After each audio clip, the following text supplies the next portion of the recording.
તો સ્વાગત છે ફરીથી એકવાર આપ સૌની પોતાની ચેનલ ખેડૂત ઓનલાઈન પોઈન્ટમાં।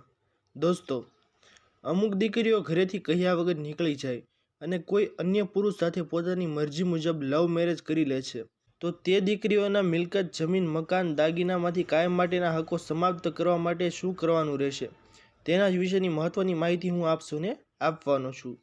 તો ખાસ કરીને ધ્યાન આપજો કે જો આવું થાય તો શું કરવાનું રહેશે। તો સૌથી પહેલાં તે દીકરીની રાજી ખુશીથી તેમના નામો તમામ જગ્યાથી કમી કરવાની પ્રોસેસ કરાવો જ્યાં તેમના નામો હાલ ચાલતા હોય અને ભવિષ્યમાં ત્યાં તેમના નામો દાખલ થવાના હોય।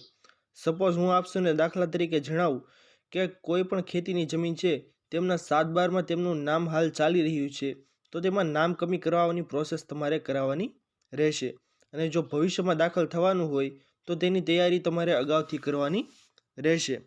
જેમાં આપણે સૌથી પહેલાં પ્રોસેસ કઈ કરવાની રહેશે દોસ્તો? હક હિસ્સો જતો કરવાનો કરાર, જેમાં દર્શાવવામાં આવે છે કે હવે તે પોતાના પતિ સાથે આખી જિંદગી રહેવા માંગે છે, એટલા માટે તે મિલકતમાં તેમનો કોઈ પણ પ્રકારનો હક હિસ્સો રહેતો નથી। કોઈ પણ મિલકત, સ્થાવર જંગમ મિલકતમાં ભવિષ્યમાં અમો કે અમારા વંશ વારસદારોએ કોઈ પણ પ્રકારના વાંધાતે કરાર ઉપાડવાના નથી। એટલે કે તે કરારના આધારે સાબિત થાય છે કે ભાઈ ભવિષ્યમાં તે વ્યક્તિએ કોઈ પણ પ્રકારના વાંધા તકરાર ઉપાડવાના નથી કે મિલકત કોને મળી છે કોને નહીં, તેવી રીતનો કરાર કરવામાં આવે છે અને તે નોટરી રૂબરૂ કરવામાં આવે છે। તેવો કરાર જરૂરથી કરાવી લેવો જોઈએ।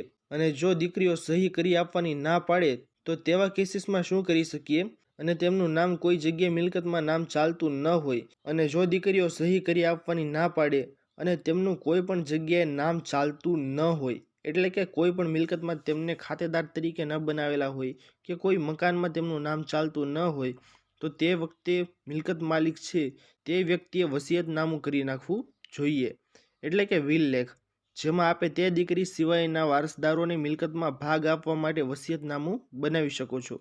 વસિયતમાં તમામ પ્રોપર્ટીનો ઉલ્લેખ મિલકત માલિકે કરવાનો રહેશે। તમામ જંગમ, સ્થાવર, દાગીના, તમામ મિલકતો છે તેમનો ઉલ્લેખ તે વ્યક્તિએ વિલ લેખની અંદર કરવો જોઈએ અને તે દીકરી સિવાયના જેટલા પણ વારસદારો છે તેમને હક મળે તેવી રીતનો ઉલ્લેખ વિલ લેખમાં કરવો જોઈએ, જેના આધારે ભવિષ્યમાં તે વિલ લેખનો અમલ થાય અને તે દીકરી છે તેમના હકો સમાપ્ત થાય છે અને જેટલા વારસદારો બીજા છે બાકીના, તેમના હકો ત્યાં સ્થિત રહે છે।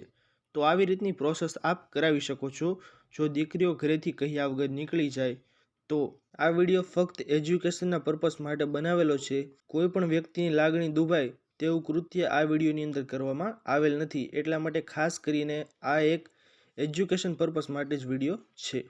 આશા કરું છું કે વિડીયો પસંદ આવ્યો હશે। જો પસંદ આવ્યો હોય તો વિડીયોને લાઇક કરવાનું ભૂલતા નહીં। ચેનલ પર નવા આવ્યા હો તો અમારી ચેનલ ખેડૂત ઓનલાઈન પોઈન્ટને સબસ્ક્રાઈબ કરી અને બાજુમાં આપેલા બેલ આઇકનને પણ પ્રેસ કરી દેજો, જેના લીધે આવી જ મહત્વપૂર્ણ માહિતી આપશોને આ ચેનલના માધ્યમથી મળતી રહે। તો દોસ્તો મળીએ હવે પછીના વિડીયોમાં, ત્યાર સુધી જય હિન્દ અને વંદે માતરમ।